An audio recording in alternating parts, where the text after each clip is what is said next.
ট্যাংরা মাছের ঝোল, ট্যাংরা মাছটা ধুয়ে পরিষ্কার করে নিয়ে হলুদ মরিচ লবণ দিয়ে 5 মিনিট মেখে রেখেছি। জল লাগবে আর টমেটো আর আলু কুচি দিয়ে ভাজা হবে। এখানে রোজগারের মশলা, পেঁয়াজ রসুন আদা, পেঁয়াজ কুচি, একটা তেজপাতা, একটু কাঁচামরিচ আর হলুদ লাগবে, লবণ লাগবে।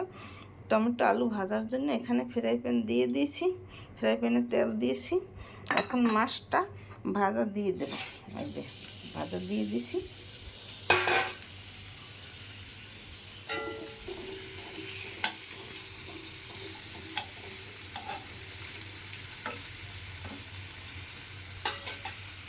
মাছ ভাজা হয়ে গেলে একটা কড়াই দিয়ে দেবো। আমি 1 টেবিল চামচ তেল দিয়ে একটা কড়াই দিয়ে একটু পেঁয়াজ কুচি ভাজা দিয়েছি। আর এখানে মাছটা ভাজা হয়ে গেছে, তুলে নিয়েছি। পেঁয়াজটা ভাজা ভাজা হয়ে গেছে প্রায়। এখানে আলু টমেটোটা দিয়ে দেবো।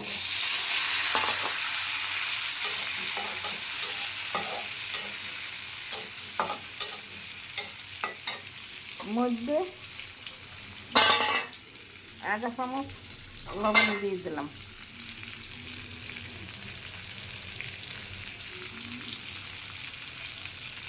আধা চামচ হলুদ গুঁড়ি দিয়ে এটাকে কিছু সময় ভেজে নিতে হবে।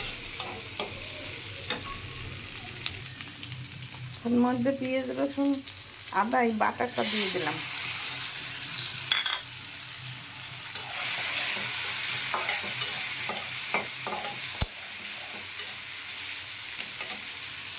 একটা তেজপাতা দিয়ে দিলাম।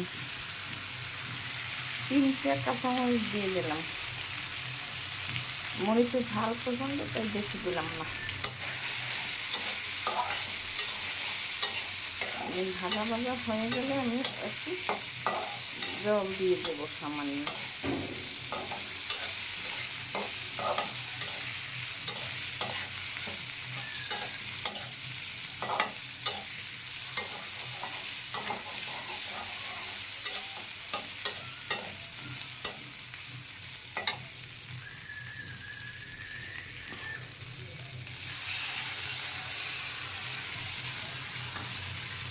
জলটা দিয়ে দেখি মশলাটা পুড়ে যেতে না যায়। এই রোজগারের মশলা, হলুদ মরিচ, ধনিয়া গুঁড়ি, জিরার গুঁড়ি, গরম মশলা, আধা চামচ করে নিয়েছি লবণ।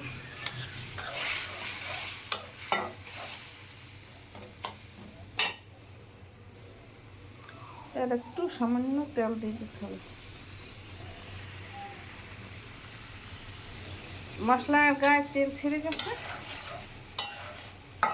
এই যে দেখুন। এখন মাছটা দিয়ে দিলাম।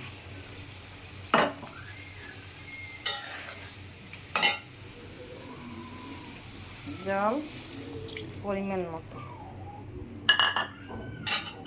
ঢাকনা দিয়ে ঢেকে কিছু সময় রান্না করলে তৈরি হয়ে যাবে ট্যাংরা মাছের ঝোল।